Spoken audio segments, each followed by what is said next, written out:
us in the Pledge of Allegiance. All right. I pledge allegiance to the flag of the United States of America and to the republic for which it stands, one nation, under God, indivisible, with liberty and justice for all. Thank you, Tasha. Okay. I will now introduce the Board of Directors who are here tonight. We have Jonathan Henderson. We have Madeline DeMaitonon, Tasha Woods, and I'm Jason White. We also are joined by Superintendent Ginger Haberer. We also have our Executive Director of Student Services, Kelly Kronbauer. And did I see Kim Snyder on Zoom? I think. Yep. So Kim Snyder, our Executive Director of Finance and Operations, has joined us via Zoom. Also tonight, we have our student reps joining us. Yay! So Reagan Messner and Grady Fortuné. All right. Excellent. Thank you for being here. So board, first off, we have the consent agenda.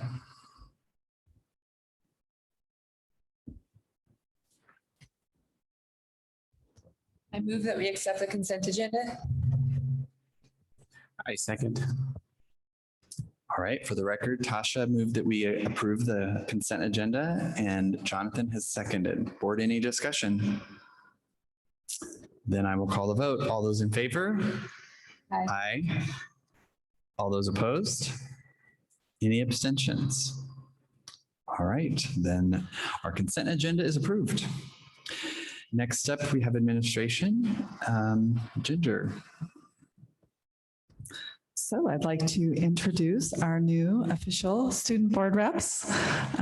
We have Grady Fortier and Reagan Messner, and would love for each of you just to share why you wanted to be on the school board, a little bit about yourself, and when you're done each introducing yourself, if one of you want to talk about the Student Senate, and if the other person wants to jump in as well, that'd be awesome.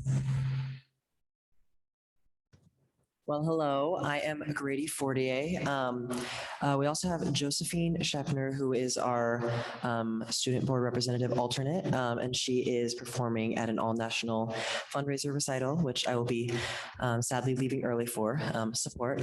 But I'm Grady Fortier. I am a senior at Ellensburg High School.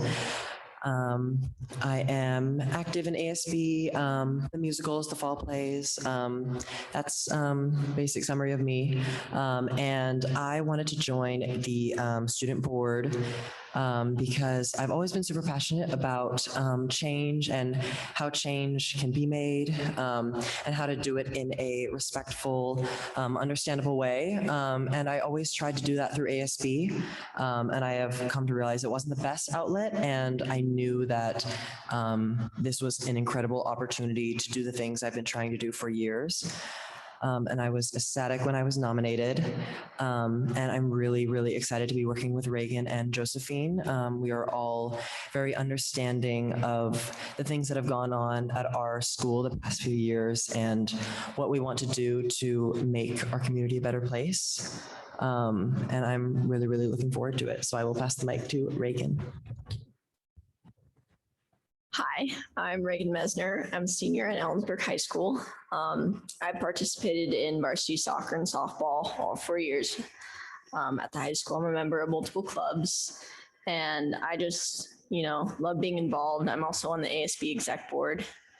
The reason I really want to be a part of the school board is I felt there was a disconnect between the students and them understanding and us understanding really what was going on. And this is a fantastic opportunity to really bridge that gap that COVID's created in our world. I'm really excited to work with you guys and work with Grady and Josephine. And before we go into just explaining what the Student Senate is, I want to give 100% credit to Josephine, who is not here, like I said, for typing all this up for us. She is incredible. She has done incredible hard work thus far, and we're really looking forward to a year of all working together. So the Student Senate, we are hoping will be a diverse group of students who are willing to come together, have respectful, understanding, having passionate conversations about things going on at our school, both positive and negative, things that need changing. You know the gist. We want to solve problems and generate a greater sense of community within the student body. And I will pass the mic to Reagan to describe more. A large part of the Student Senate is the idea of compromise. Even when different beliefs and backgrounds are involved, we've seen a huge divide within the high school, whether it be on cultural grounds or other grounds, and this really tear in the culture.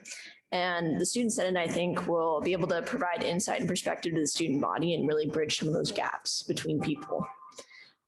This will be run by our activities director, the superintendent, and Grady, Josephine, and I. A big thing about the Student Senate is we're really hoping that we're going to be able to solve problems effectively and give students voices and find strength through diversity within the group.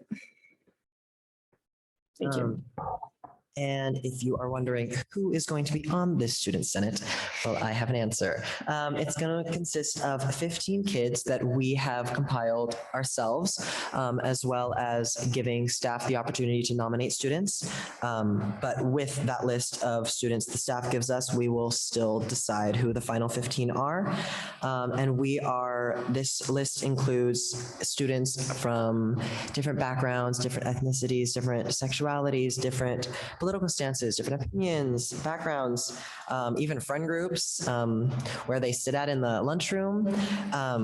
Those are really important things. And after COVID, me and Reagan and Josephine talked about how we saw an incredible divide that maybe we were just oblivious to before, but everything is separated, and it's heartbreaking to watch, and we really want to see a change. So we are excited to bring this group of kids together, and we know it will be rocky at first because these are very tense times and people are having a lot of issues, butting heads and disagreeing, and we want to be able to bring in people with a bunch of different opinions and let it be known that it's okay that we disagree, and we can have conversations and we can find compromise and there can be happiness, and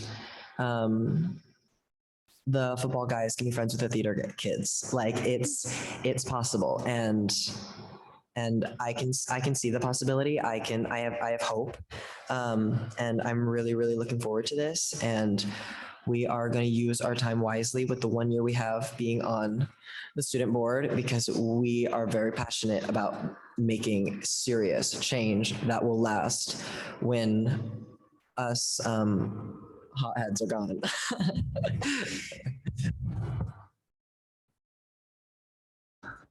Well, thank you. I've been bragging on these students quite a bit.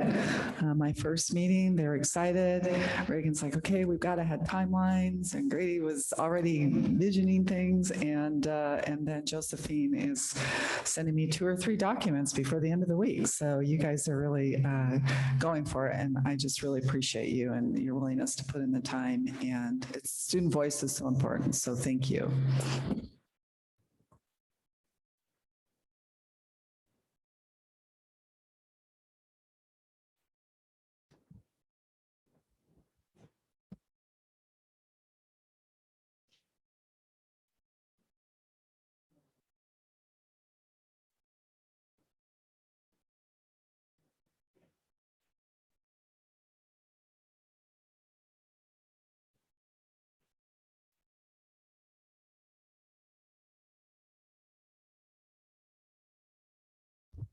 So now for the superintendent update.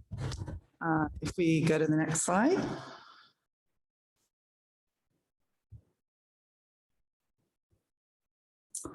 So we started out our time together with teachers and staff on the 6th, really celebrating where we've come from. And I think that's really an important thing for us to think about. We have really gone through a lot these past couple of years, and we have a lot to be proud of as a team. And you guys are a really important part of that team as well. As you know, we opened our schools in October of 2021. We were one of the few school districts in the state that kept our schools open that entire year. We successfully created hybrid schedules, and we had students coming in for extra help on Wednesdays. Our staff were amazing. They went the extra mile and did parades. And I remember when Mount Stewart teachers came down my street with Bill Lorenz and his giant teddy bear right in the seat next to him, and just seeing the parents and kids on my own block being so excited and affirmed and really valued by that extra mile, literally, that teachers went for students. I know the middle school, they did the popsicles in the park for our students, and our high school students, even during the pandemic, you guys did the drive-in movies where students could still kind of be together, but, you know, from their cars.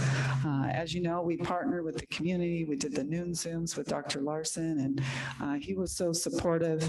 And during that time and afterwards, we really listened to what teachers are saying, what parents were saying, what we heard from students, and really thought about those needs. And we said, okay, how do we need to spend some of the ESSER funds? And as a result, we know that mental health is something that is really important. And so we were able to hire 2 mental health specialists, 2 family liaisons, as an example, to really respond to those needs. And then, of course, we were able to successfully pass our much needed levy this year. Next slide. And most exciting part, too, is we opened 3 beautiful schools, which also led to a lot of change. And at our opening session, we especially recognized our students and staff from Lincoln Elementary School. They really went through it last year. They had to start at Lincoln and then pack up all their stuff and go to Ida, and then move back from Ida to go back over to Lincoln. It's a beautiful school inside. We look forward to, we're going to have an official open house, I think, toward the beginning of October, but certainly if board members want to go before that, we'd love to take you on a tour. So much more natural light in Lincoln than what we've had before. And on the smoky days that we've had recently, it's so nice not to have those giant fans having to run in the hallways. We have top-notch HVAC systems and air conditioning now in all of our schools. And I think that's something to be proud of as a community, that all of our schools are state-of-the-art. They have good HVAC systems, and I think that's pretty unique, really, as a district as well. I do want to point out September 30th, if you could put that on your calendar, we are going to do a grand opening of Ida Nason Aronica, and we will have the Aronica family here, and it's just going to be a great celebration and a time for tours of the building as well. Okay, next slide. So we started the year off, certainly September 3rd with the parade, and that was super fun. Jason and I were able to walk with our wonderful school bus, and we had a great representation. As you can see, our band and our girls basketball team, and it was just great to see all the different clubs and folks from our district showing up and really supporting our school district here in our own city. Next slide. So this was our opening day, and it was great. Again, a thank you to our students from ASB. They were a little tired at 8 o'clock in the morning, right before school started, but they were there to welcome our staff as they were coming in. We had great refreshments provided by our own food services, gave teachers a chance and staff members a chance to do kind of some parent share, as far as I was able to share a picture of my new little grandbaby, Holly Jane, and you know, I was thinking she's going to graduate in 2040. You know, what does that even mean? What's the world going to be like then? And just ask people to reflect on, you know, what do we want for students? Even when we think about that, how do we best prepare our students for the future, and what do we want for them? Next slide. And then we talked about what is the common purpose that really binds all of us together. And I think that is what we are focusing on, that belief that all students, we all have to have that belief that all students can learn at high levels. And we know in order to support that belief, it means we have to work as a team. And we've spent, as you know, we have the early release Wednesdays, and we had a lot of focus on our professional learning communities. It'll continue to be a focus so that we can keep empowering every one of our teacher teams to do the work that is necessary to be able to support our students and really differentiate for them and support each other. Next slide. We also asked people let's just focus on what we can control. There's a lot in our world that we can't control, but we have our students for a significant amount of time every day. So how do we really maximize that time that we have when they are with us? Next slide.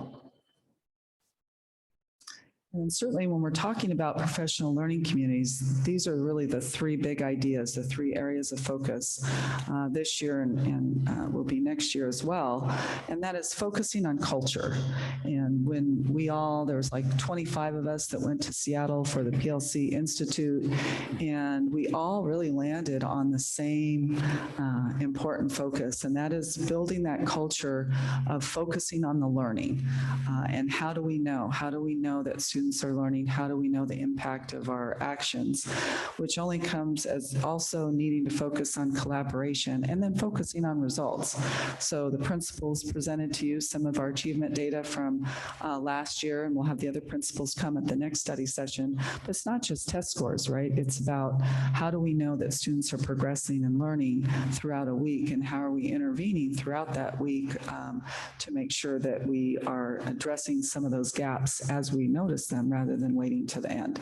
And we know that the state assessments and MAPs, our nationally norm assessment, are important snapshots, but what happens with students every day in the classroom is really impactful. And that's why we have the professional learning communities, right? It gives them an opportunity to talk about that on an ongoing basis and how they can support that belief that all students can learn at high levels. Next step. We also had a chance at the assembly on the 6th to honor Chief Wade. Chief Wade has just been an absolutely amazing partner. I can pretty much drop by any time, and if I need him to help me with some problem solving, every single time he makes time for me, and we have a good discussion. And through the resource officers, we have a new resource officer, Lucas Anderson. He had a chance to be introduced, but I did award Chief Wade with the WASA, Washington Administrator Association, our statewide organization.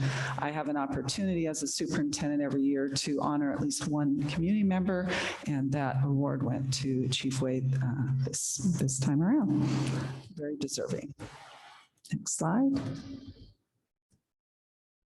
And then, yay, the start of the school year was great. I was able to get to every school except Valley View, and just happy students, happy teachers. Our CW football team showed up, as you can see there, at Morgan Middle School and also at Ida, and it's great. I see the courtyard that we work so hard on with our design team at Ida and Mount Stewart. I see that being used like on a daily basis, which is really fun, kids being outside. Next slide. I love that picture. Leslie took that of them all on their bouncy balls. But really, students just jumping in and eager to be engaged, especially after a long summer. Next slide. It is always windy at Ida, even on the first day of school, but it was just fun to be out and see some of that new playground equipment. And already, as you can see at the top, students involved in that hands-on learning. Next slide.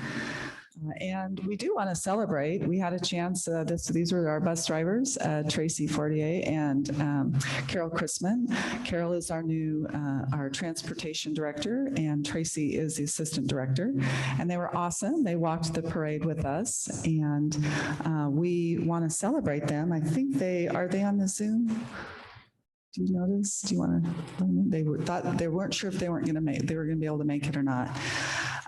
They are just incredible. We are so fortunate to have these two very dedicated. You can see they even have the bus shirts. Like Carol has a whole line of t-shirts that have school buses on them. Very dedicated. They gave up multiple hours this summer to become trainers for people who want to learn how to drive a bus, which is really helpful for us because then we're not having to send people somewhere else to get training. We can train people ourselves. And I think we're up to 2 new additional bus drivers. So, and we're still doing a big push. We still need bus drivers, not only for routes, but they always need to have a group of bus drivers for substitutes too, especially when the bad weather or the snowy weather starts to come our way.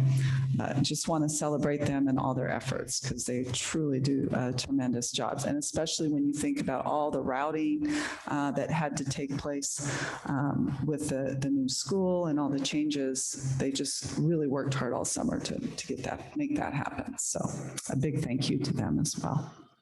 And I think that's the end of my report. Thanks, Ginger. Board, any questions for Ginger? All right, then we will move into business. First item is Ellensburg Administrator Association EEA contract. Jason, we talked about this during study session, and I should have done this at the top of the meeting, but I would like to make a motion that we move 4A to later in the meeting so that we can have. Okay. Okay. Is there a spot we're moving it to? We're going to move it down to the bottom so that it's right after our closed session.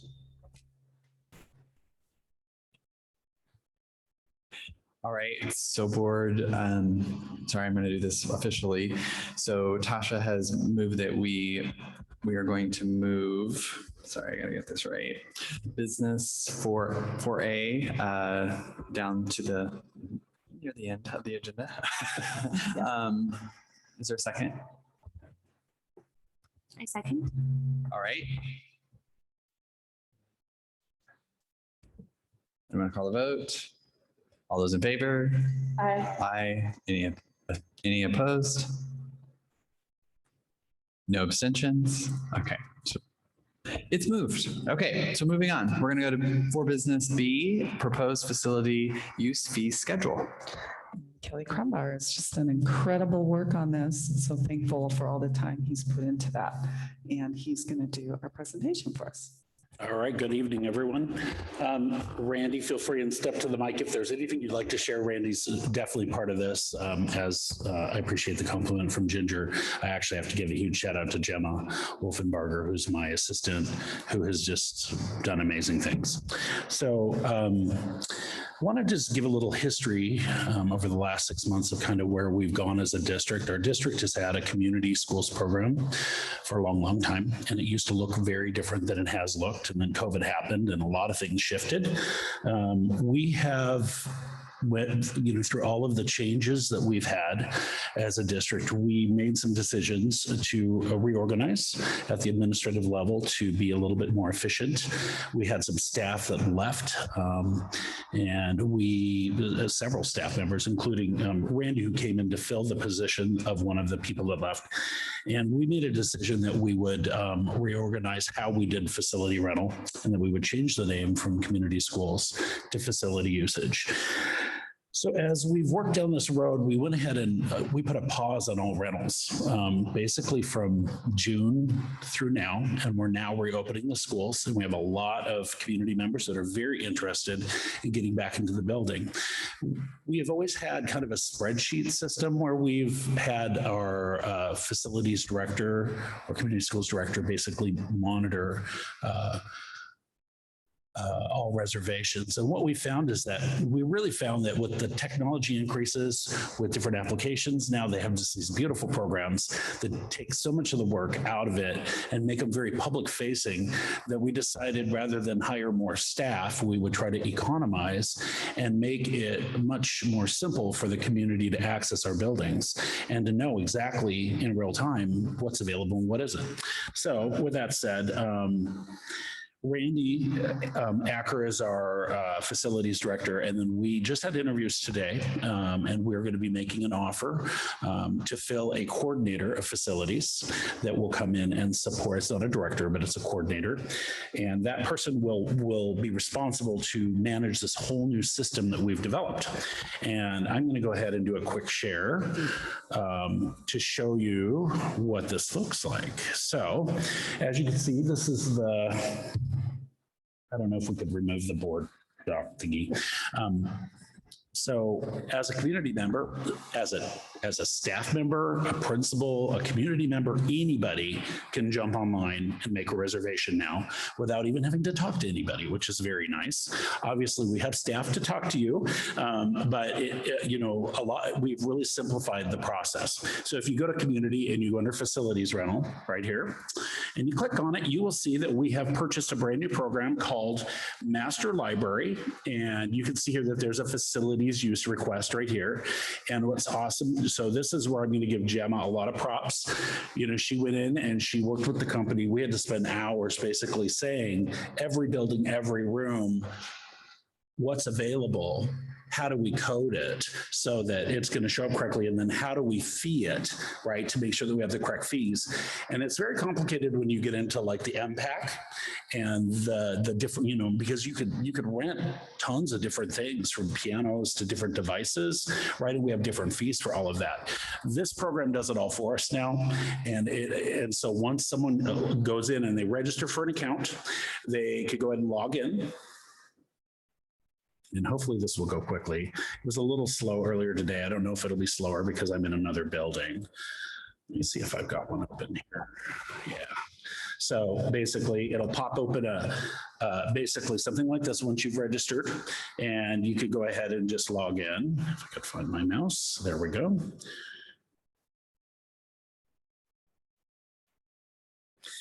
And it's literally as easy. So I've got this template set up. My user information's in there. I could go ahead and create a new request, and I can add an event. And I could request, so like, because I'm an administrator, I could go look at all these people that have already been in and they've done all of this work, creating all of this. Oh, you can't see it. Oh, that's sadness. I don't know why it's not showing.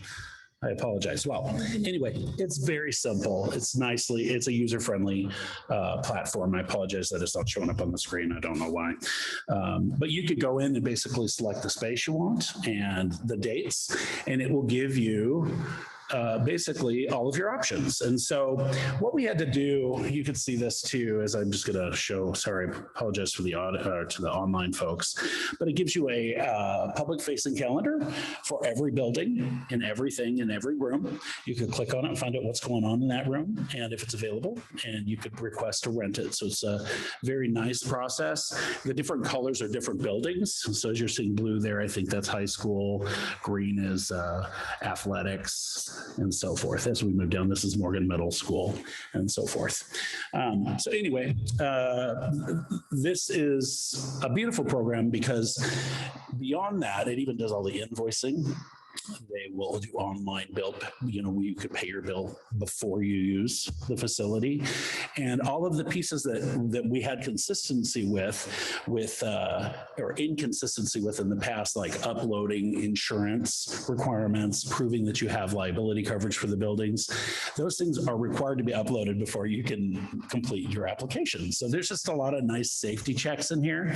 So this new person that Randy will be managing will be running this aspect of it and working with the community. And so they're going to be very visible. They're going to do the administrative pieces. And then they're also going to be in the gyms and in the buildings, setting things up, supervising, supporting. If we get central work study students, which is what our hope is still, we have central work study students that will come and we employ them to supervise and support buildings during events and things like that. So all right, so that is Master Library. I apologize that didn't show up. I want to explain that we are proposing, I think, given you a price sheet that hopefully all of you have had a chance to look at. We didn't make a lot of major changes in it. It's pretty consistent. I think we had a couple slight increases, but they're very small. If anything, actually, I think in some places we reduced when we did analysis across different districts.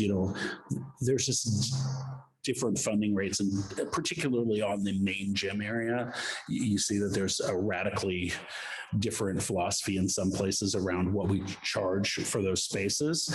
So we tried to bring it down and be a little bit more moderate. So we're asking you to take a look at the fee schedule, and we have that for both the facilities, and then also the MPAC has its own fee schedule, and there's a lot on that because there's lots of different fees for that. We have in our board policy, we've had a board policy, and there have always been 3 groups, 3. We've changed to 4 groups, and we actually have a document I'd like to share with you. We did get a chance to put a document up on board docs. We have, I would like to, if I'm going to go ahead and stop sharing and then broadcast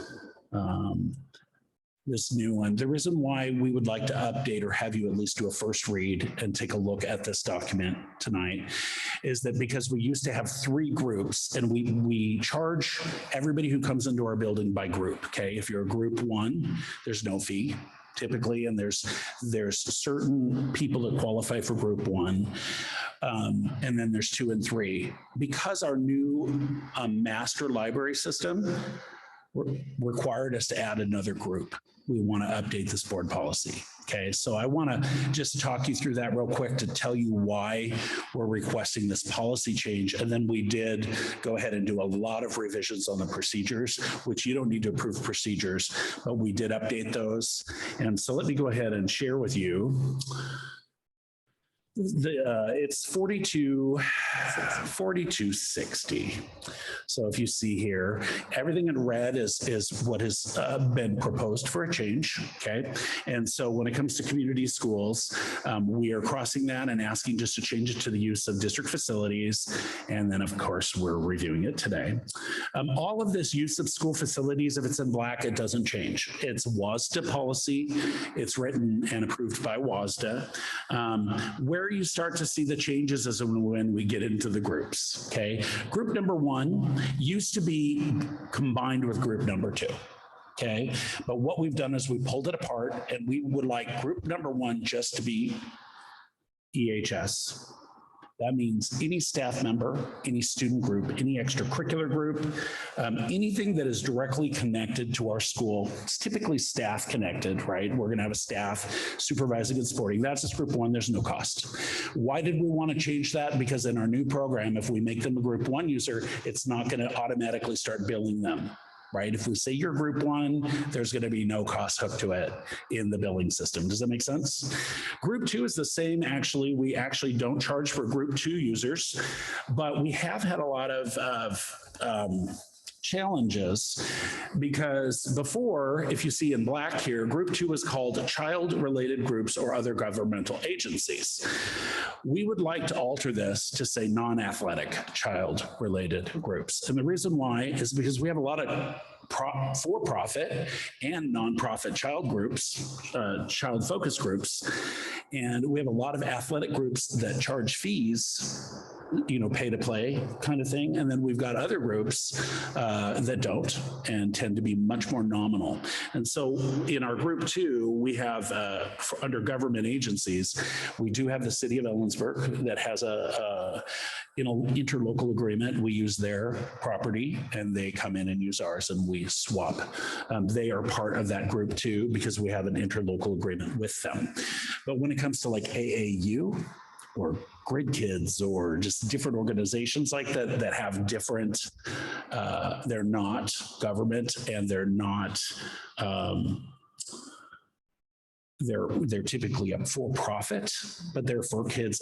It gets gray here. And we were trying to just let's clarify this policy so that people understand what, if I'm an athletic person, really, I'm not going to fall into group 2. I'm going to fall into a group 3 unless I'm government, which the city of Ellensburg is government, right? And where we have different things. So you can see here that I tried to put in here in green, free or nominal cost under group 2, as well as I added things like the city of Ellensburg, Parks and Recreation, things like that, just so that it's really clear. And then when we get to, so group 1 and group 2 are free. Okay, pretty much there are no expenses to use the facilities. Group 3 and group 4 have fees. And that is the fee schedule that you've been provided. And basically we can charge for nonprofits or for for-profit businesses, and that's what group 3 and group 4 are. And so we try to outline that. We also wanted to add something to group 3. There really is no place for just a group. We have like a group of men that want to come and play basketball, and they want to get a group of 20 guys and they just want to play every week. And if they want to come along and reserve that, that's great. We would like them to do that. There's got to be someone to lead it, and they've got to have all the paperwork and the insurance and everything for it. But under the old schedule, there was really no place for them because it didn't, they weren't nonprofit, they weren't commercial. Where do you fit them in? And so we figured that under group 3, if we added adult recreation groups or clubs, that would help define who would fall under group 3. And then group 4, we didn't change at all. And if the text is black, it was in there before. So we didn't really change a lot of this text, just added just a few little words here and there just to help for clarification. But we really didn't change the overall schema of what we were trying to do.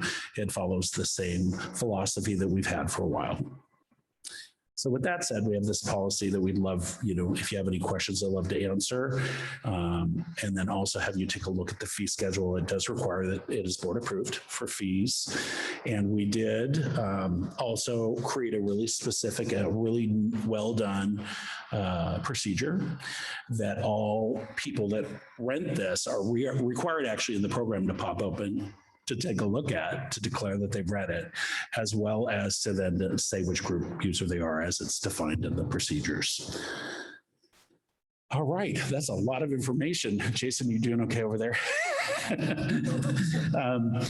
I then just want to throw that back at you for any questions you might have in regards to this. And again, we don't have to act on this if you would like to discuss the policy more, but we wanted to get it in front of you while we were talking about the fee schedule and the changes to the master library program. That is a lot of information. So for instance, the scenario that you brought up, a group of community men who want to come and play basketball in the gym.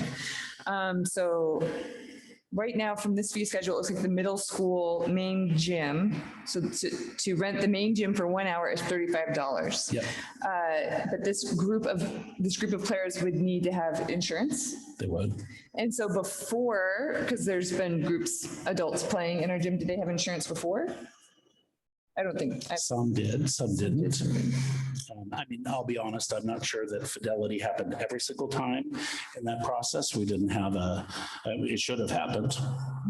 And it's a challenge. Right, is there a place, like where would a group of men who want to play basketball, a group of people who want to go and play basketball, where would they get this liability insurance? Anybody could go get the liability insurance and cover people. Okay. The key will be who's going to be the leader, as it's a private group. Okay. Right? Now, we've had the city, the fire department, and the county. There's a group of those folks that they have a wellness program. It's kind of part of their wellness program. And I believe that was supported by their endorsed organizational programs. Therefore, we were able to utilize those insurance certificates from those agencies in the past. But yeah, it's been a challenge, and we want to accommodate. We're just trying to figure out how do you do that, and how do you keep it consistent so that you don't lose it over time as people play and then people drop out and new people come in. What about community choirs? So they would fall under group 3, I think, I'm looking at it. Yeah, if they're not a student-focused group, they would fall under group 3. And they've hosted choirs before in our Morgan auditorium and at CWU. Yeah. Have they been charged use fees in the I past? believe so. Last night there was a concert at Morgan that was a private event that was charged. Okay. And it was a music event. Okay. Yeah. Sorry if I missed this, but how far in the future can groups schedule? Yeah, that's a great question. So it's different depending on who you are. I think that, and that's been an area of feedback. People really wanted to be able to get scheduling ahead of time. So I think we've given them, and forgive me for not knowing this, it's either 180 days or 90 days in advance for anybody. Okay, I think it's 180 days in advance for anybody. If you're a school event, it could be as little as 5 days. So depending on which group user you are, I think we request 2 weeks. So it's 5 days for group 1 users. It's 2 weeks for group 2 users. And then it's, those are the minimums. And then you could go out to 180 days ahead of time.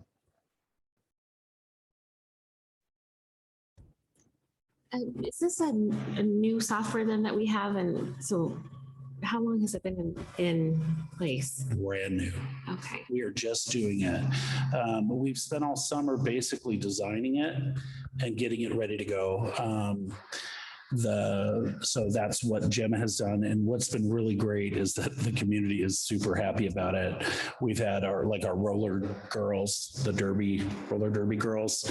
I mean, they got on there in 5 minutes. They had all 20 of their dates in there or whatever, and it was like really quick, really easy. And we've had a lot of really nice feedback on what a nice communication tool it is. Plus, it also communicates with you once it's been approved. So there's all this, and it shoots emails off to the principals, and it shoots it off to the custodians, and it keeps everybody in loop, and it reminds everybody what the schedules look like. So That was really in response to the feedback we got from our community, and our last system was kind of clunky. People having to fill out paper forms, not getting that turnaround as quickly as we'd like. And it's also allowed us to have more consistency, I think, and really being able to identify the groups and get them processed, get them on the schedule, and even have a common schedule like that is something that is fairly new. And this whole, is this something that makes the school district money, or is this? it should. Okay. Has it in the It past? has not. Okay. That's been something that we've been challenged with, and Jeff Whitney, the former director, and I would spend time looking at it, saying it at least needs to cover costs, right? So if we're going to have a lot of community groups coming in and using our gym floor, and we're always resurfacing that gym floor, then the money we make from community facility usage should go back into the capital projects. And so that's something that Kim Snyder and Ginger and I have talked about, of really making sure that whatever money is generated here is going to benefit the buildings as they need to be upgraded or improved.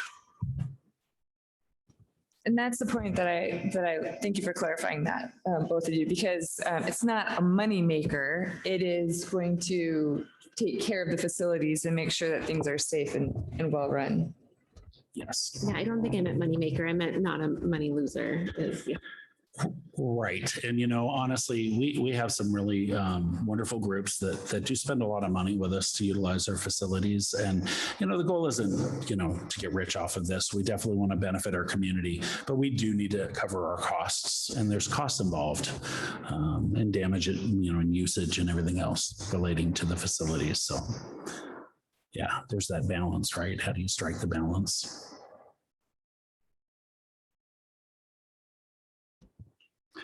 Well, thank you, Kelly. I think this is great. I love to see how the work that's been put into this. The software sounds great. Can you remind me about how staffing is going to work for this? Because I'm imagining the software, if it's intuitive enough and works, but in other words, like, I'm assuming there's still going to have to be staff that's going to be checking. Like, do they have who's coordinating all of that? That sounds like a tremendous amount of work. Yeah, so there's a full-time position that we posted. It's a coordinator. It's called the facilities coordinator position. We interviewed for it today. Okay. Remember, Jeff Whitney was the director before. We don't have a director any longer. So it's now a coordinator position. It's a different level, and it's under Randy. And this person will work nights and weekends. In both an administrative working on this software. So everything that happens with the software, this person will manage. It's probably only going to take a couple hours a day for that. And then they will be going into facilities, working with the community. So they're going to be both in an office as well as in the sites, showing up, supporting whoever is reserving those areas. So if a group comes in and they need volleyball nets, this person's going to have the volleyball set up for them with the nets ready to go. They're going to greet them at the door, make sure that they're fine. And then we also have we've always had this deal with Central on work study. And as it pertains, we only pay 25% of salaries for Central work study kids.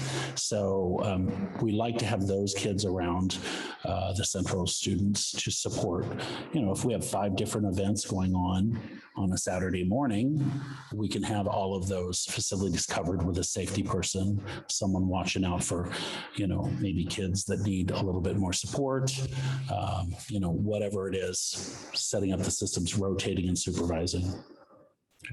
And that's been in place. Nothing really has changed there other than it's not a director anymore, it's a coordinator.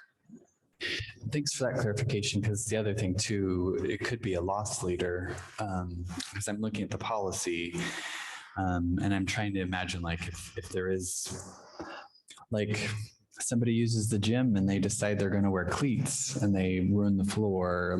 So I'm just wondering, how will that be monitored? So is that the coordinator? So will they be checking these events and kind of verifying? And then it is interesting too, again, I'm probably getting into too much legal stuff, but as far as the contracts that people might sign, do they understand how much of a fee that the district may have to charge them if they cause thousands of dollars of damage? It's all outlined in our procedures, which you can see on that exact page I was just on, where that basically goes line by line on fees that could be charged for damage and so forth. There's even very specific rules even that we proposed about requiring a certain number of kids in those programs to be Ellensburg kids based upon numbers, so that if Cleveland wanted to come or Kittitas wanted to come in, or 100% Kittitas kids, it's a different rate than if you aren't serving Ellensburg kids as well. A lot of districts have that. It's pretty consistent. But what you're talking about is exactly right when it comes to damage to the floors and stuff. We obviously work closely so that they know what's expected. But yeah, it's making sure that we have some supervision on that. And then I think kind of the last question is, how have you included teachers in the process of scheduling facilities?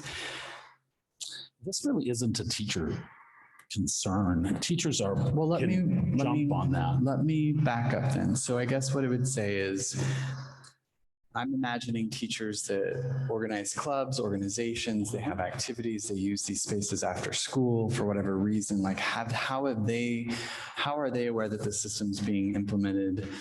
Because I would hope that they're the top priority for these spaces. It should be the teachers and the staff that should have this space. And so I'm not sure if teachers have thought, how have they been introduced to this? So in other words, if I'm a teacher and I have a club that I tend to meet, but we haven't set those times yet, and we're going to use this space, has this already rolled out?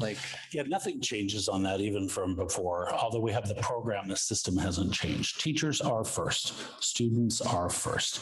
If we have a situation where someone goes in 90 days or 180 days in advance and they want a room, but the FBLA advisor or the FFA advisor or this team club needs this facility, they've got a week or so to declare that, then we would call and say, we need to move you.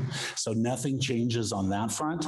This is not administratively about teachers. You're not going to find teachers having a huge interest in this. Teachers will care about having the facilities to use, but when it comes to giving their approval on this, that's not something, it would be like asking them what email they'd want to use. It's just a more specific system around it. And actually, quite frankly, I think they're going to love it because it's going to be very simple for them. They're not going to have to reach out and find somebody. They could just jump right online and get it done. They're a group 1 user. They're not going to be charged, and it'll take them 5 minutes. That's great. I'm just getting caught up on the details. So as long as all the teachers understand that they have a week, Oh, yeah. right? And so like that's been communicated to them so that, because again, I'm thrilled to hear that they can bump people out because I want our facilities should be for education and for our teachers. Yes. So we have educated, we've worked with all of our directors and all of our principals on this. We are just launching this now. So we are in the process of communicating with all the teachers. I promise you they will get all that information. This will not be a surprise to anybody. And actually, we already have a ton of teachers using it. Coaches jumping on there and saying, I need these rooms. I need this time. And like Cole Candier already went to all of his coaches and said, and so did Briley Cameron. Every single event that they possibly could schedule out is already in here from that side of it. So yes, the district, and we trump everybody when it comes to usage.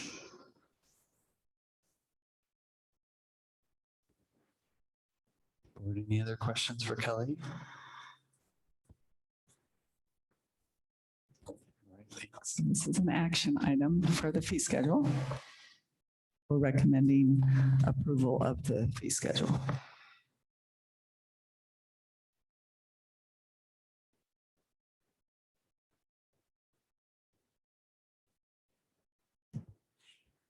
I move that we accept the proposed facility use fee schedule. I second. For the record, Tasha has moved that we accept the fee schedule and Jonathan has seconded. Board, any discussion? All right, all those in favor? Aye. Any opposed? Any abstentions? All right, then that has been approved.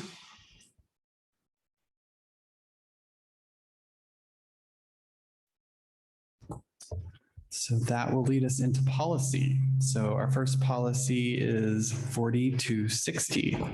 Yes, and this is one that Kelly just shared with you. I mean, we could do a first reading and second reading if you want, but because we want to move forward with the fees, I mean, the basics of the policy are the same, so we probably could still do it, but I think the sooner we can align that the policy says 4 groups and the fee schedule follows that, I think the better. So we were asking if you felt comfortable doing a first reading discussion and adoption just because of the timing of it.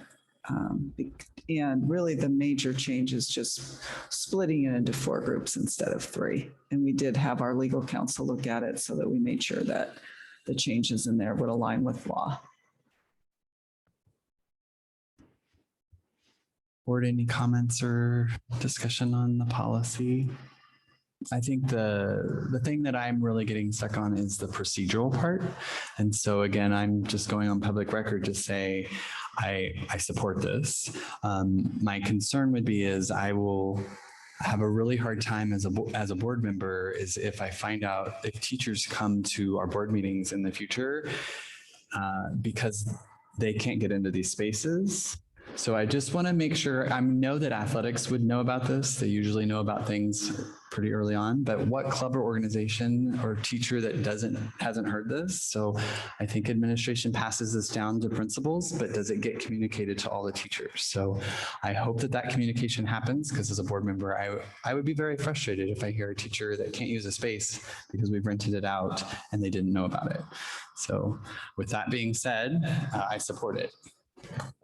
Yeah, so I agree with that. I mean, I think we're about kids, we're about supporting teachers, and I think ultimately it's about their knowledge around the time frame that they would need. They do, so it doesn't matter if a community member comes in here. We want to make sure that our community understands that when they reserve something that we're going to try to guarantee that. But there's always those situations where maybe something needs to be bumped or moved, and so that is actually in if you. Do you want to share the procedure?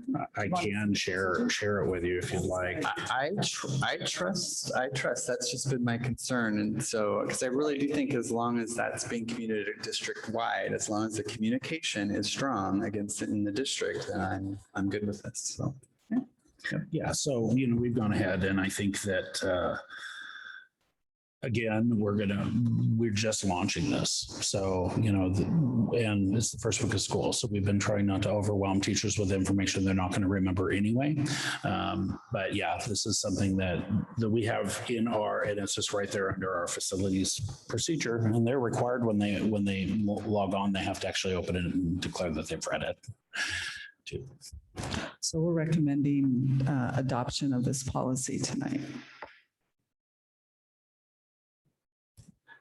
I move that we adopt policy 4260, use of school facilities. I second. For the record, Jonathan has moved that we adopt 4260 and Madeline has seconded. Any discussion? I appreciate the work that the district has put on this. It is going to be a shift, I believe, for our community because it has been a bit of a murky way to figure out how to use facilities. And you sort of had to know someone who knew someone who had a key because someone knew that so that you could go and play gym. You could go and play basketball. And then everyone kind of prop open a door and then you just rush people in and out. And then you hear about it, on Sunday when you're out and they're like, well, how come your group got in to play basketball? Like it's been going on for a long time. And it's been easier to figure out what was happening at the library at Hal Holmes than it was to know where you were supposed to be at a certain time to play football or basketball. So this is going to be, I think it's good. It brings us into the 21st century. It makes it easy, but I think that it will be a communication issue because it is a change. It is a change for our community. Right. So I'm thankful for all the work done on it. I think it's a necessary change. So thank you. And just to add one more piece, all of our buildings, even the high school and middle school, have electronic door locks. Like out here when I got in tonight, I swiped my key card, my plastic white card, and it allowed me in the door. That's really where we need to move. We have a lot of hard keys out there from 30 years of giving people keys, but instead we have actual electronic key cards in all of our buildings. All the buildings are new now. And the beauty of that is that when someone rents the facility, we could give them the key card and it will automatically open the door at 5 and lock the door at 6. It doesn't take humans to do that. And we can discontinue the key card because it's a 50-cent key card. And so when we're ready, we don't have to go chase people down. And that's where we're trying to go, is let's use our technology to better operate. So it doesn't involve hiring a staff member to have to run all over the place, checking that. And I think that we're just trying to make efficiency improvements here. And with the new buildings, I think it's a perfect time to do it.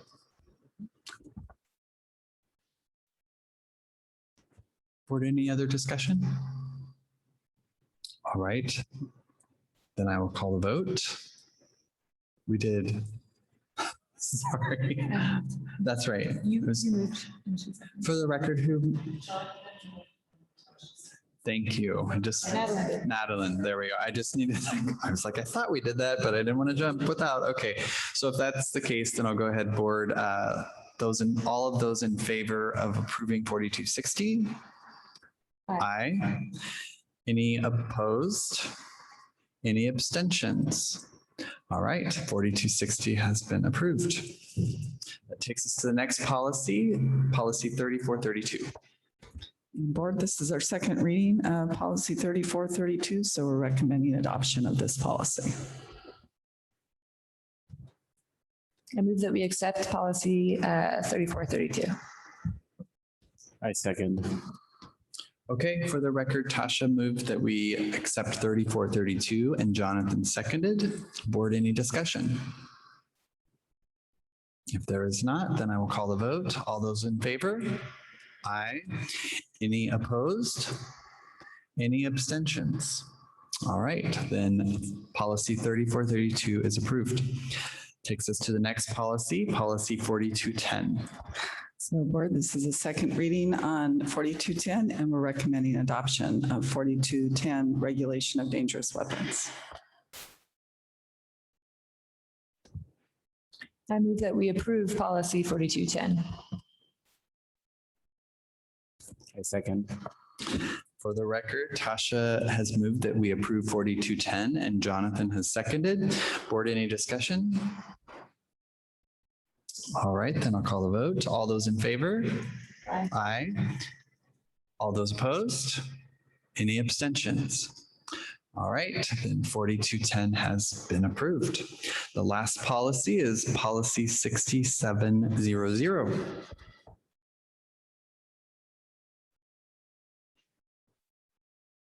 So this is a first reading on nutrition, health, and physical education. And if in reading through that policy, we had Jen Coons looked at the physical education part of it, and I think we are able to meet the requirements of that. I think our elementary minutes in PE are a little bit higher than they've been before. It might be a little bit of a stretch to make sure we exactly meet those minutes, but we're certainly going to do our best to do that.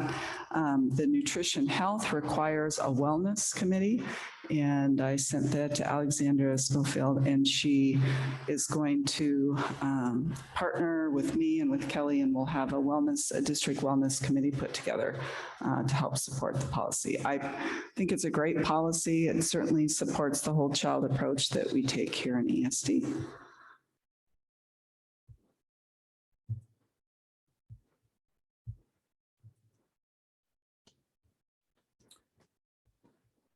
So just for clarification, this is for discussion and information. This is not Yes. being asked. No, it's just the first reading. Right. So board, any comments, discussion, questions for Ginger?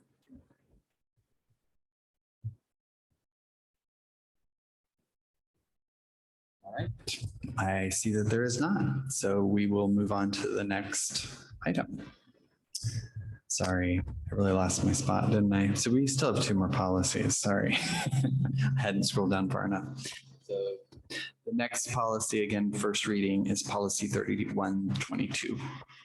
This is a first reading for excused and unexcused absences. I ran this by the administrators, and they said that they didn't see anything in there that was a concern or was really that different than when things that we're already doing. Board, any questions? This just seemed like a regular markup, like getting into compliance after the legislative session, but not a huge change to the policy.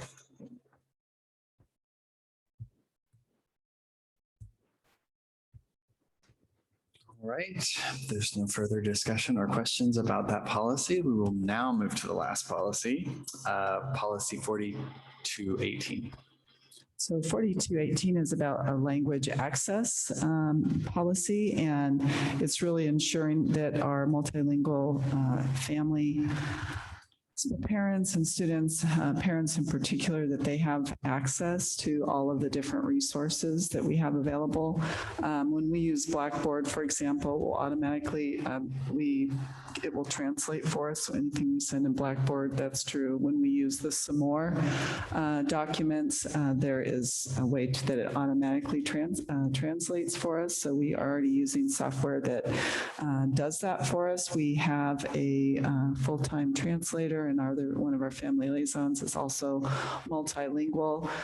We also have a software, what's the name of that software again, that automatically gets the translator for us.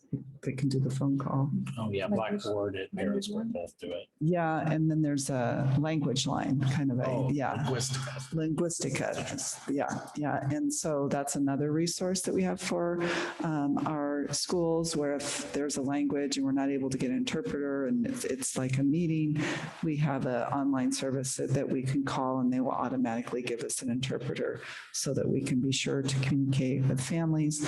We have the headphone sets as well, so that if we have, let's say, several multilingual families at a event, they can have the headphones and have somebody translating for all of them at the same time. So those are the different services we have. This is a policy that actually we have a year to make sure that we're doing all these things and having it in place. It says that we need to have the plan by 23, 24. And one of the pieces that we'll need to have in place, which could potentially end up being one of our family liaisons perhaps, is having a language access coordinator. and either a translator, or I would foresee potentially one of our family liaisons potentially taking on this, being the coordinator, but just really ensuring that we are serving our multilingual families across the district equitably. Are there any changes here that we're not already addressing? Sorry. We currently don't have an official language access coordinator, so having someone to coordinate that. And I think there's some pieces for the board. Toward the bottom, it says the board will annually review the district's spending on language access services and consider whether budget adjustments are needed to effectively engage with families who would benefit from language access services. So I definitely think there's added pieces of accountability, which I think is a good thing, is good for us as a district. To really be intentional in supporting our families that have different language access needs.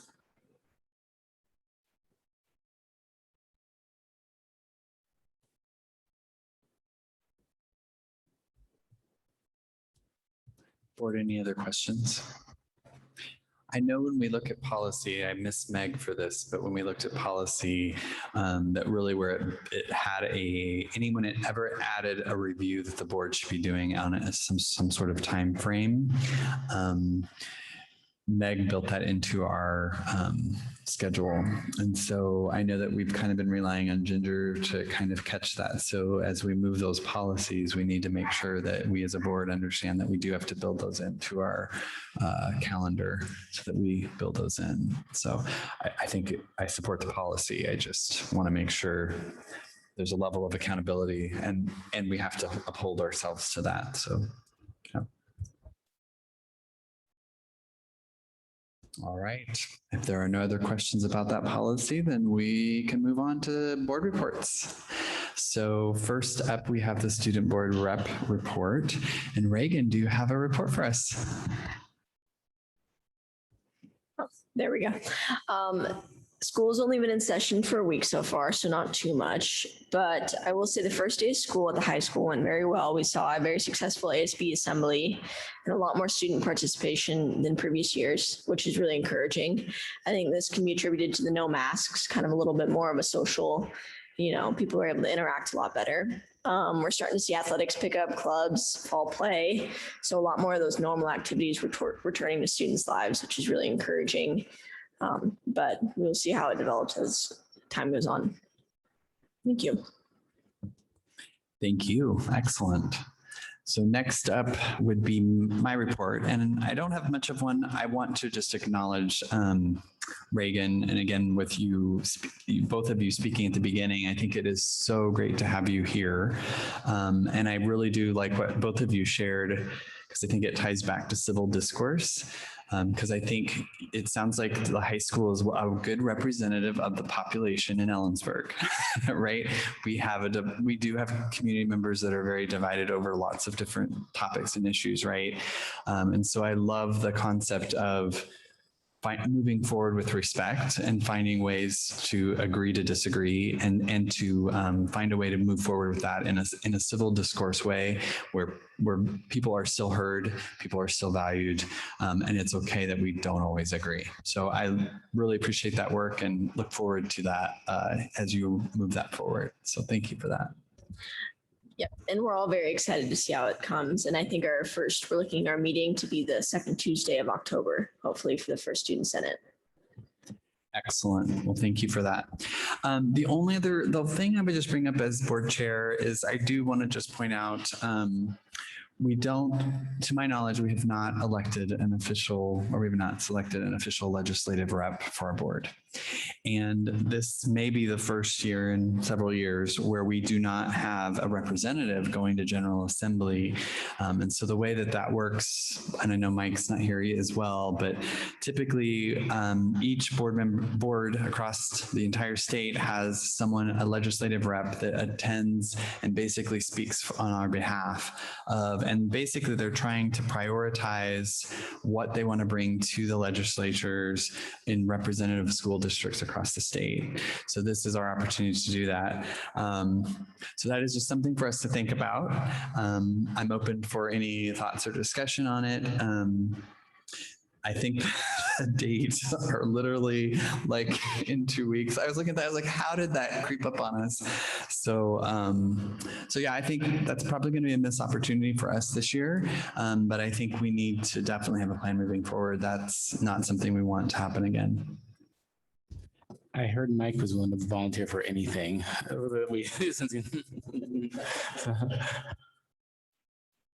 Yeah, I know. I think that would not be nice to do that to him. I know that I really learned so much by doing it. I think it's something I really encourage a newer board member to do, because I think you learn so much about the process and you learn so much about how school districts kind of work together and the legislative process. So it's really valuable. But I think that's just something we will need to continue to talk about for future. But yeah, so I don't think we should nominate Mike, at least not yet. We'll let him be here when we do that. So, all right. All right, that would be it for my report.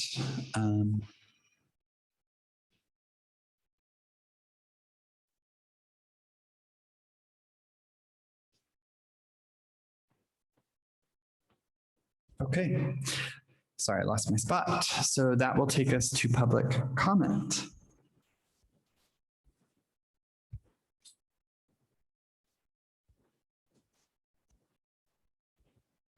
So thank you, Leslie, for getting us set up for public comment.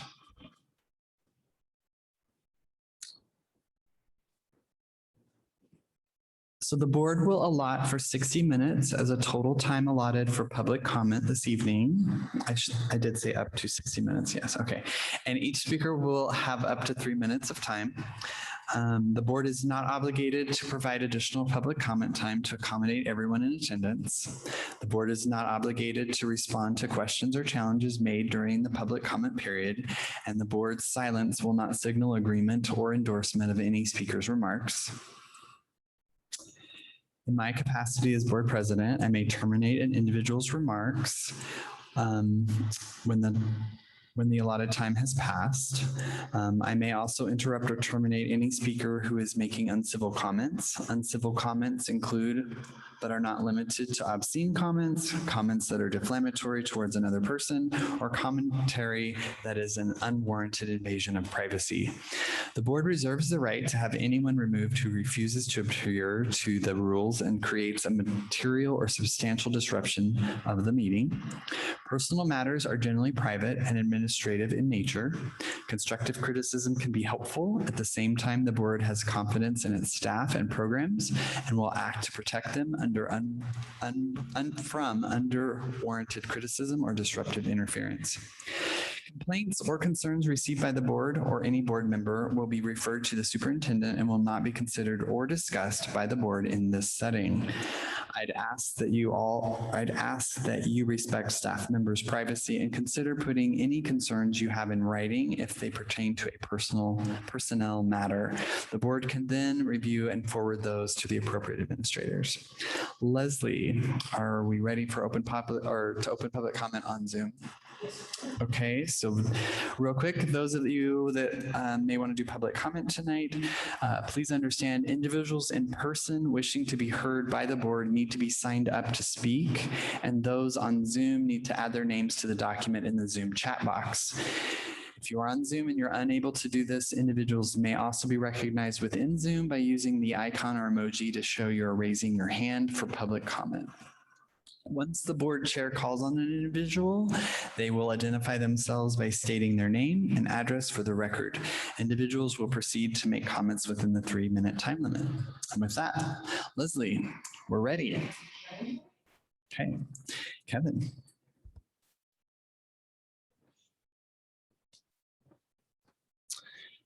Kevin Dwight, 402 South Courts Mountain Drive here in Ellensburg. I'm going to wear a few different hats this evening. First off, the teacher hat.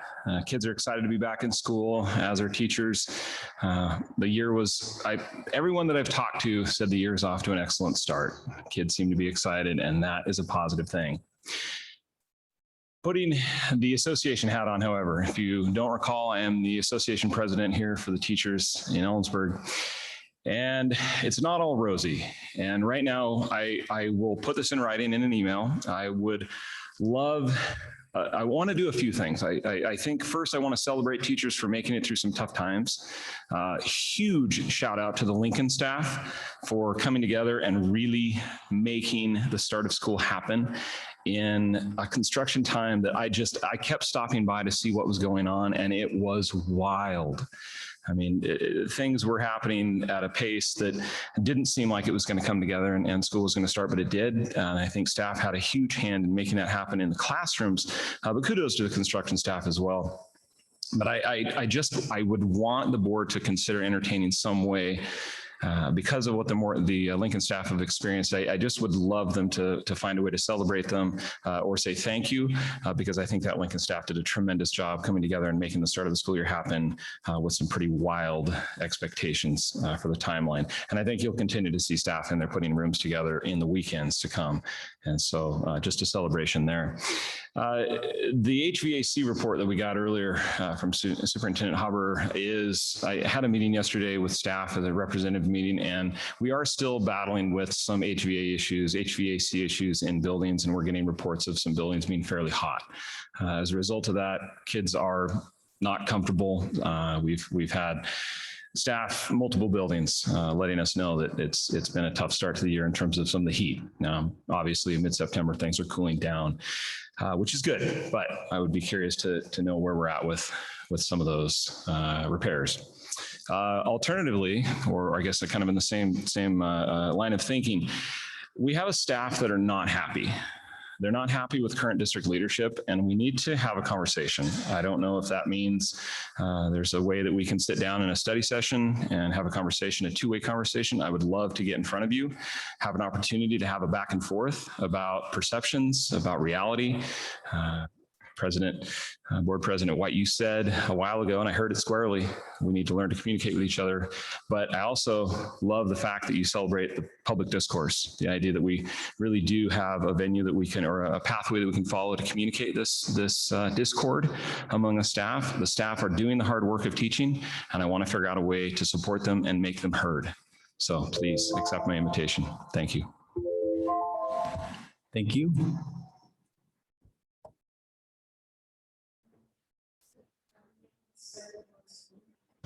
Okay, so we have no one else in person, and those of you on Zoom, if you were wanting to speak, we need to hear from you right now. So we're looking for hands and we're not seeing any. So we are going to go ahead and close public comment.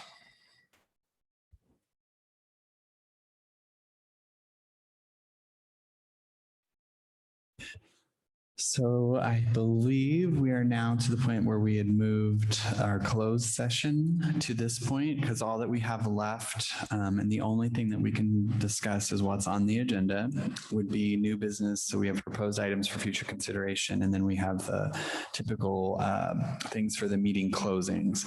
So I think at this point, board, this is when we'll go to a closed session. Do we need, my understanding is we need to identify what the closed session is about. It's about. It's concerning union negotiations or just negotiations? Okay, negotiations. And how long will we need, Ginger, do you think?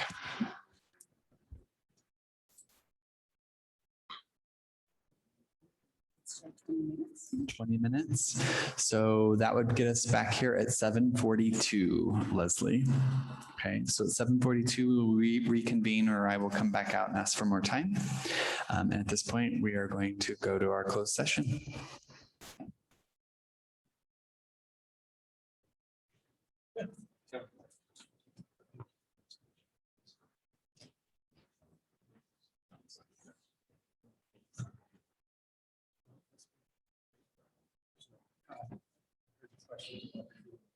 So share this with everybody too. So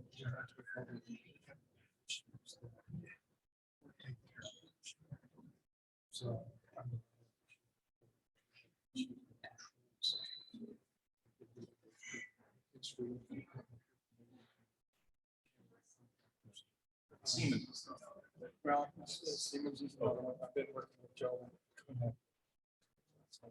So the system, control systems. It's an old system. Manufactured out supporting it from the patches. And it's still can operate. It's just really, I really don't expect it on the hands, but it hasn't been. So, well, that's, and it is, and it's one of my items. So it's not an overnight fix, unfortunately. So Morgan is right now is my biggest concern. So we had the Siemens team yesterday, Tuesday. Okay. And so we got on board, we went through all of the systems. We found right. Well, some of these systems have been, even through the, so they're 20 years old, and it's like a computer. These systems are still running. Old. Okay. Some of the conversation last night. Just maybe have to put some of those highlights in a short context and then some options. It just says this, maybe so much brings to the culture. Just let them know and it is systemic, but it's something that you care. It's that song. That was my people. It wasn't so much me. I mean, Randy, Gene, and Chris. Well, but I have to pass that credit on to them because I said, hey, this is what we need. The guy said, we got it. So, that's the staff. Because if I have the team that's going to, I just need the support. Yeah. Then we're gonna be a team, right? I give them the leadership. I said, give them the tools to do the job. And, that's like Gene. She's done an amazing job trying to deal with this. Still to really maintain these, and that's where I'm going to step in and start. Gotcha. That hurt business. I think we just got amazing ideas.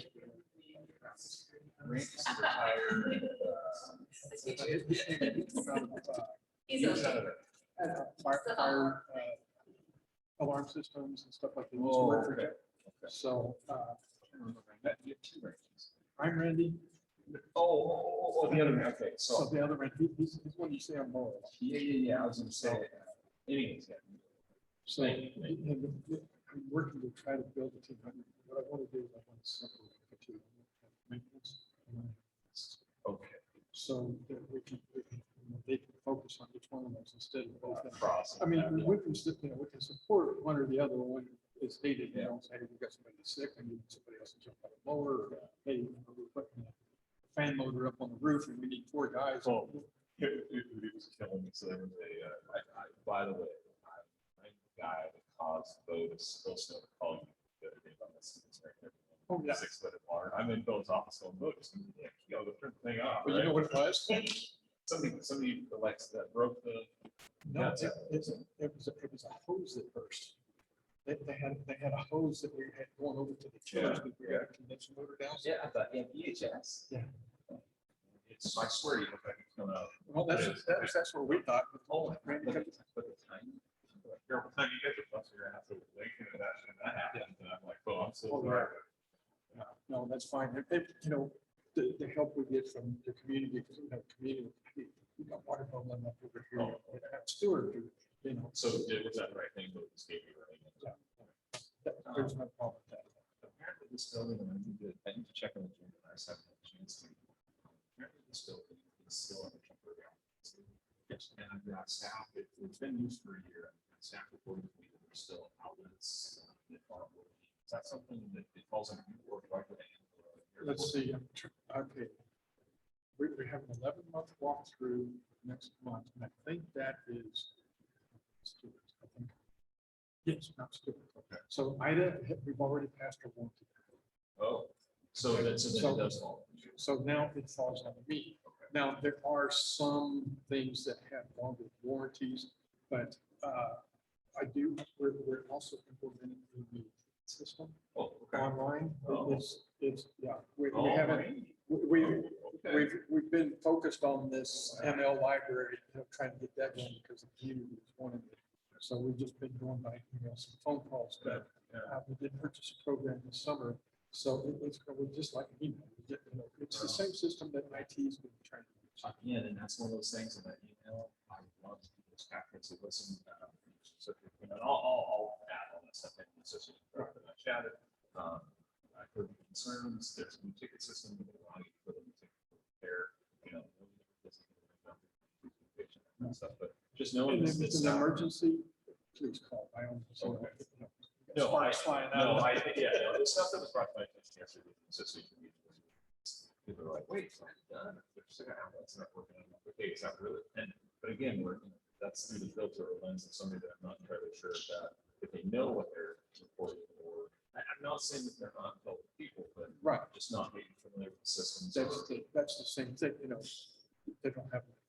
I need to know because they're the ones that have to tell me when something. Right. If you don't catch what. Know. If it's something that's really concerned for now, if you see one of the guys walking through, your custodians, they can check those out. Oh, okay. That's good. Okay. So, they're our first line of defense. Okay. So they can go check a breaker, Would you like the staff to run those concerns by custodians primarily first or use the ticket system? Well, right now, just use the custodians. Okay. Because the ticket system, then I can assign those to custodians. Oh, gotcha. Or I can assign that to grounds, or I can assign that to maintenance. Gotcha. So it'll allow me to kind of intervene there a little bit. Well, this is going to be a low priority, so we're going to put it on. So I said, this is going to be on the bottom of the list. And we want to wall. That's going to be a summer project. Right. Roofs on buildings, walls on buildings, doors with they close. Those are priorities. That allows me to manage all of that. How is it going with some of the, I get know early about a week before school, obviously Lincoln is a construction site, but then how do we go get some of the buildings? I know there's some door closing issues. How is that going in terms of we still have a couple of issues. Morgan, we got those taken care of. Oh, good. And that's something that I have to address with the staff because they're putting rocks inside them to keep them open. Actually, Mark sent me pictures. He came in one morning and the doors were all standing wide open because somebody blocked them open.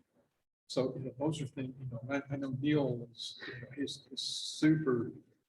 Neil holds a special place in my heart. I'll tell you why. Kelly's what we're talking about. Key parts of I teach science in high school because science I can exterior door with it in and out of the line. So we have keys for everything.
You can stay. No.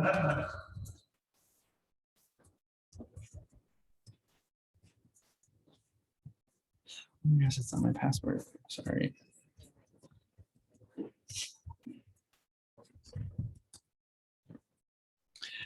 Okay, we are now back from closed session, and that will take us to proposed items for future consideration. I think the only thing that I just put in is, yes, we do need to talk about ledge rep in the future for our board. Anything else? And we, of course, still need to vote on the EAA contract for tonight. Yes, correct. Thank you. So I think we can keep that right here. But is there anything else for proposed items for future consideration? Okay, thank you. Or go ahead. Where'd our flag go? Do we have the stand-up one, the American flag? Oh, they took it back. Well, Can we get a new one? Leslie said that she's going to figure out something. From the assistant that they have with that flag to.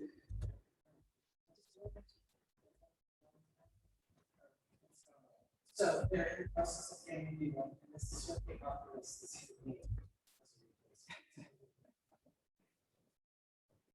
Yeah, thank I you. can hold the flag next time. Yes, we'll all take turns holding the flag. That's great. Okay, awesome. All right, then we've completed new business then. So now let's go back board, since we had our closed session, and the district has asked for that to be an action item. We've had our time to discuss it. Yep. So it's the EAA contract, and we are recommending approval of the contract. I move that we approve the EAA contract. I second. All right, and for the record, Tasha moved that we approve the EAA contract, and Madeline has seconded. Board, any discussion? All right, then I'll call the vote. All those in favor? Aye. Any opposed? Any abstentions? All right, then approved it is. So that will take us to meeting closing. We've already done the closed session. Anything for board calendar? No? No, nothing on board calendar. Okay. Any clarification and next steps? No. Okay. Signing of official documents? Yes. Okay, board, don't leave. Looks like Leslie has our signatures waiting. So, okay. And with that adjournment, can I at least get someone to move in second? I move that we adjourn. All right, Tasha moves that we adjourn, and why don't you fight over it? All right, Jonathan has seconded. The meeting is now adjourned. All right, thank you, everyone. Have a good night. You guys could have just